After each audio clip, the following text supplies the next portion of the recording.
Hello बच्चों, कैसे हो आप सभी लोग। तो काफ़ी दिनों के बाद आज फिर से वीडियो बना रहा हूँ। तो आज का वीडियो का टॉपिक है हमारा पॉलीगॉन। तो बहुभुज के अंदर हमारे पास में जो एचटेट है उसके अंदर जो टीजीटी लेवल है और पीजीटी लेवल है वहाँ पर कई टाइप के क्वेश्चंस देखने के लिए मिल जाते हैं। तो उन सभी क्वेश्चंस को आज हम इस लेक्चर के अंदर मतलब उनके जो बेसिक्स हैं उन सभी को आज हम पढ़ेंगे। एंड देन जो नेक्स्ट लेक्चर आएगा उसके अंदर हम उसके क्वेश्चंस को करेंगे, चाहे वो टीजीटी का हो या फिर वो पीआरटी लेवल का कोई भी क्वेश्चन हो अब तक आए हुए हैं 2-4 साल के, उनको देखेंगे। ठीक है, तो डेफिनेशन क्या है। सबसे पहले ए polygon is a closed 2 dimensional figure. क्या होता है पॉलीगन? एक क्लोज्ड का मतलब तो समझ ही रहे हो कि वो इस टाइप का फिगर होगा, ऐसे कहीं से ओपन नहीं दिखेगा, जैसे यहाँ पे ओपन एंट्री है। ठीक है, तो क्लोज्ड 2 डायमेंशनल फिगर होगा and made up of straight line. सीधी रेखाओं के द्वारा जो क्लोज्ड 2 डायमेंशनल फिगर बना दिखेगा वो ही क्या है? पॉलीगन है। अब वो फिगर किसी टाइप का भी हो सकता है, आप कोई भी फिगर ले सकते हो। ये भी हमारे पास में 2 डायमेंशनल फिगर है, स्ट्रेट लाइनों से बना हुआ है। ये सीधी रेखा समझ के चले, ठीक है ना, इनको तिरछी ना लेके चले। हमेशा सीधी रेखाओं से जो भी फिगर बना हुआ दिखेगा वो ही हमारे पास में क्या हो जाएगा? एक पॉलीगन हो जाएगा। तो यहाँ पे जो भी एग्जांपल्स आप लोगों को दिखाई दे रहे हैं बच्चों, लाइक ये एक ट्रायंगल का एग्जांपल्स है, या अष्टभुज का एग्जांपल हो गया, ये पंचभुज का हो गया है, पेंटागन। ठीक है, तो अब चलते हैं नेक्स्ट स्लाइड पे।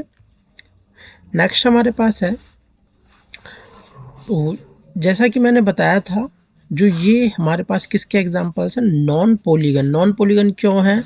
बहुभुज में कोई वक्र भुजा नहीं हो सकती। वक्र का मतलब क्या होता है? इंग्लिश में देखा जाए तो इसको हम कहते हैं कर्व। मतलब जो पॉलीगन है उसके अंदर कोई भी कर्व वाली भुजा नहीं होनी चाहिए। लाइक यहाँ पे देखो कर्व भुजा है, गोल है, ये भी हमारे पास एक सर्कल है, गोल भुजा दिखाई दे रही है। तो ये दोनों पॉलीगन की श्रेणी में नहीं आते हैं। और खुले किनारे वाली आकृति और वक्र आकृति कोई भी हो वो गैर बहुभुज के उदाहरण है। यहाँ पे देखो ये ओपन दिखाई दे रहे हैं ये दोनों भाग, तो ये भी हमारे पास में कैसे हैं? ये गैर बहुभुज है, मीन्स नॉन पॉलीगन है ना। और जो पॉलीगन है वो बनाने के लिए कम से कम हमें कितनी भुजाओं की जरूरत पड़ेगी? 3 भुजाओं की और 3 कोनों की जरूरत पड़ती है। जैसे 2 लाइनों से, मान लो 2 भुजाओं से समझने लग जाओ कि भाई 2 भुजाओं से हम कोई भी पॉलीगन बना देंगे, ऐसे कैसे बन जाएंगे? तो ओपन ही रह जाएगा। 2 भुजाओं से बनाने की कोशिश करेंगे तो जो मिनिमम हमारे पास में पॉलीगन बनता है वो होता है त्रिभुज। ठीक है, त्रिभुज। तो पॉलीगन में जैसे एग्जांपल अभी अगर आ जाए कि मिनिमम कितनी साइडों की ज़रूरत होती है एक पॉलीगन बनाने के लिए, तो 3 साइडों की ज़रूरत होती है मिनिमम, और 3 ही कोनों की ज़रूरत पड़ती है। और सबसे छोटा जो पॉलीगन होगा वो क्या होगा? मतलब कम साइडों वाला वो होगा त्रिभुज, जिसके अंदर 3 भुजाएं हैं। ठीक है, अब है types. There are different types of polygon. Polygon के डिफरेंट टाइप्स है। लाइक रेगुलर पॉलीगन्स हो सकते हैं, इरेगुलर पॉलीगन, जो रेगुलर नहीं होगा वो इरेगुलर हो जाएगा, कॉन्वेक्स पॉलीगन और कनकेव पॉलीगन्स। तो ये इन सब के बारे में हम पढ़ते हैं आगे। तो रेगुलर पॉलीगन क्या होते हैं? तो रेगुलर वो पॉलीगन्स को कहते हैं हम जिनकी जो साइडें होती हैं वो बराबर होती हैं, साइड और कोन। जैसे यहाँ पे भी देख सकते हो, ए polygon is called regular if it has equal side and angles. यदि इक्वल साइड और एंगल रहेंगे तो किसी भी पॉलीगन को हम क्या कहेंगे? रेगुलर पॉलीगन कहेंगे। अगर हम एग्जाम्पल की बात करें, रेगुलर ट्रायंगल की बात करें तो वो कौन सा होता है? रेगुलर ट्रायंगल मीन्स जिसके तीनों साइडें बराबर हो और तीनों कोने बराबर हो, उसको हम इक्विलेटरल ट्रायंगल कहते हैं, मतलब समबाहु त्रिभुज कहते हैं। ठीक है, एंड रेगुलर क्वाड्रिलेटरल, रेगुलर चतुर्भुज क्या होता है? वो एक वर्ग होता है जिसकी चारों भुजाएं बराबर हो जाती हैं। ठीक है, और एंगल्स 90 डिग्री के हो जाते हैं। ट्रायंगल के अंदर सभी एंगल 60 डिग्री के होते हैं जब इक्विलेटरल की बात आती है। ठीक है, तो यहाँ पे देख सकते हो ये हमारे पास में एक वर्ग है, ये त्रिभुज है, इनके सभी के जो एंगल्स हैं वो 60 डिग्री हैं। ठीक है, आगे चल के पढ़ेंगे कब किसके कितने एंगल्स होंगे, ये सारा कुछ इसी टॉपिक के अंदर हम क्लियर कर देंगे आज। ठीक है, अभी हमने पढ़ लिया है रेगुलर। अब इर्रेगुलर की बात करते हैं तो इर्रेगुलर वही है जो रेगुलर ना हो, मतलब जिसकी साइडें सभी साइडें बराबर ना हो, एक भी साइड बराबर नहीं रहेगी तो उसी को हम इर्रेगुलर कह देंगे। एक भी कोण बराबर नहीं रहेगा तो इर्रेगुलर हो जाएगा। और ये तो एक सार्वभौमिक सत्य है कि अगर सभी साइडें बराबर हैं तो अंदर के एंगल्स भी बराबर ही होंगे। ठीक है, आगे जब हम ट्रायंगल वाला चैप्टर पढ़ेंगे तो वहाँ पे भी देखेंगे। ठीक है, एंगल्स के बारे में। तो फिर अब हमारे पास आ जाता है कन्वेक्स, उत्तल। उत्तल जैसे देखा होगा फिजिक्स के अंदर कुछ इस टाइप का फिगर जिसमें कुबड़े बाहर की तरफ, मतलब बाहर की तरफ फैली हुई चीज़ें होती हैं ना। तो अगर आकृति कुछ बाहर की तरफ उभरी हुई दिखाई देगी, दैट मीन्स वो हमारे पास में क्या है, वो एक उत्तल है। या फिर दूसरी भाषा में अगर मैथमेटिकल टर्म में कहें तो जो सभी आंतरिक कोण है वो 180 डिग्री से कम रहेंगे। जो अंदर वाले ये कोण है 180 डिग्री से कम रहेंगे जब तक, तो ये हमारे पास में क्या बन जाएगा, ये एक उत्तल या फिर कॉन्वेक्स पॉलीगन बनेगा। ठीक है, यहाँ पे भी देख सकते हो, यहाँ पे भी सभी 180 से कम वाले हैं।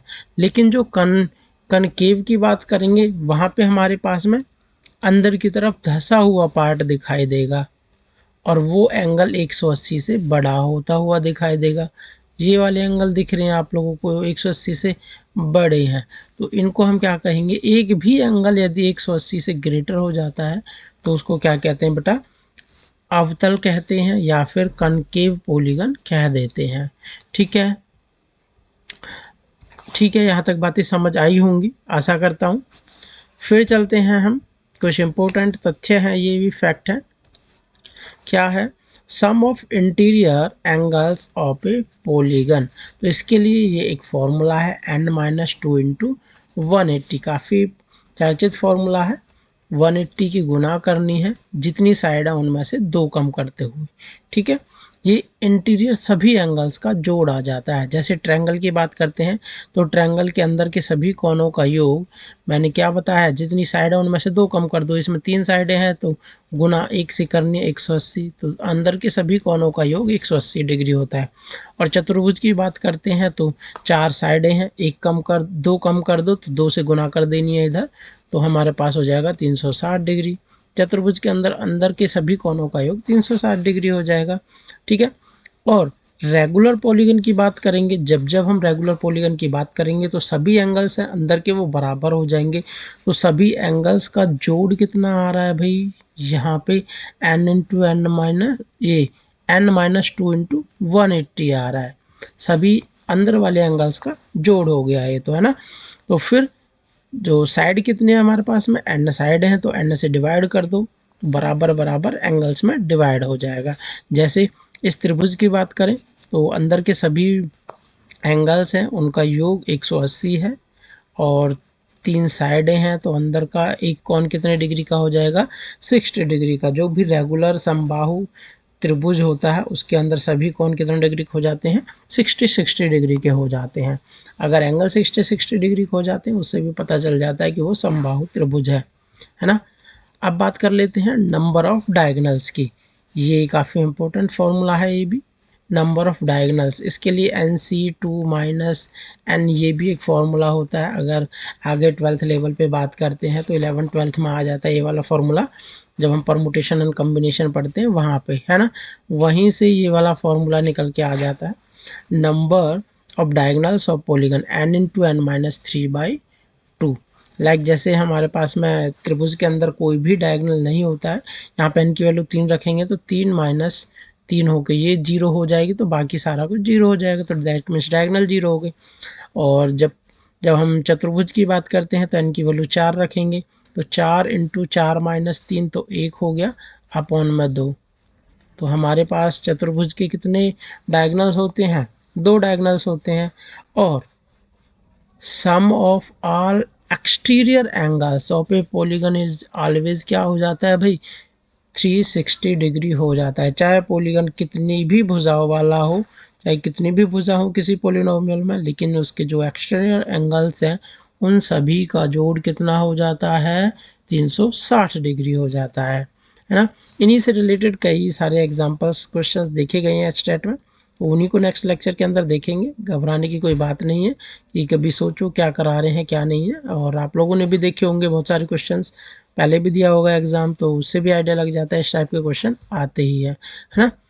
आगे चलते हैं, कुछ एग्जाम्पल्स देख लेते हैं जो पॉलीगन के हैं। सबसे नंबर 1 हमारे पास में ट्रायंगल है। It has 3 sides and 3 vertex. Triangle की 3 साइड्स होती हैं, ये वाली दिख रही हैं आप लोगों को, रेगुलर है तो तीनों बराबर हो जाती हैं।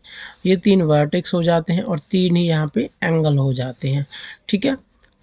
तो हैज़ नो डायगोनल, डायगोनल तो है ही नहीं, अभी ऊपर बता भी दिया था मैंने। और sum of the interior angles कितना हो जाएगा, 180। 180 गुना में 1 करना पड़ेगा क्योंकि 3 - 2 करना था, तो ये 180 आने वाला है। जब हम चतुर्भुज की बात करते हैं तो कितनी साइड होती हैं, 4 साइड होती हैं, 4 वर्टेक्स होते हैं, और डायगोनल कितने निकल के आ जाते हैं, 2 आ जाते हैं। और इसके लिए फॉर्मूला भी था n × n - 3/2। इस फॉर्मूले से इसके डायगोनल 2 डायगोनल निकल के आ जाते हैं, है ना। और याद करना चाहो तो डायरेक्ट याद भी कर सकते हो, वैसे ये चीज़ें तो छोटी छोटी मोटी हैं, ये तो याद भी रह जाती है ना। और sum of the exterior interior angles, interior angles का सम 180 गुना में 2 करना पड़ेगा, n - 2 करना था ना, तो ये 360 डिग्री आ जाएगा। और इंटीरियर एंगल्स का सम 360 है, एक्सटीरियर का भी 360 होता है, अभी ऊपर देखा हम लोगों ने। एक्सटीरियर का तो सबका ही 360 होता है, चतुर्भुज में अंदर वालों का भी 360 डिग्री होता है।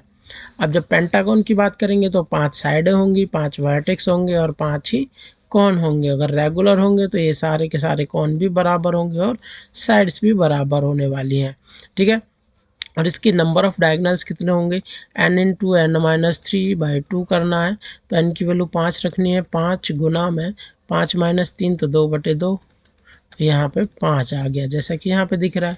और 18 गुना में 5 - 2 करना है तो 3, 18 × 3 = 54, 540 इसके इंटीरियर एंगल्स का जोड़ हो गया, ठीक है। इंटीरियर एंगल्स के जोड़ के लिए कुछ नहीं करना है, जस्ट 180 गुना में जितनी भुजाएं हैं उनमें से 2 कम गुना कर देनी है। जब हेक्सागोन के इंटीरियर एंगल्स पूछने लग जाए आप लोगों से 18 180 गुना में, तो हेक्सा मीन्स 6 साइडें हैं, 6 - 2 4 कर देनी है, 18 × 4 = 72 हो जाएगा, 720, ठीक है। इस तरीके से आप लोग इजीली निकाल पाओगे, डायगोनल्स भी निकाल पाओगे। हेक्सागोन में 9 डायगोनल्स हो जाते हैं, फॉर्मूले का यूज़ करोगे एंड देन इजीली कैलकुलेटेड। ये हेप्टागोन 7 साइडें हो जाती हैं, डायगोनल 14 हो जाते हैं, and sum of the interior angles 900 हो गया है। फिर हेक्टागोन की बात करते हैं तो 8 साइड, 8 ये हमारे पास वर्टेक्स हैं, और डायगोनल्स कितने हो जाते हैं, ये हैं 20। और जो इंटीरियर एंगल्स का सम है 1080 हो जाता है। ये मैंने एग्जांपल्स कुछ दे दिए थे, लेकिन ये चीज़ें याद इतना रह नहीं पाती हैं। ये तो पता है भाई, नैनागोन है तो 9 साइडें हो जाएंगी, डेकागोन है तो 10 साइडें हो जाएंगी, इजीली चीज़ें बातें हैं, है ना। तो ये वाली चीज़ें याद नहीं हो पाती हैं, इनके लिए फॉर्मूला n × n - 3/2 हो गया।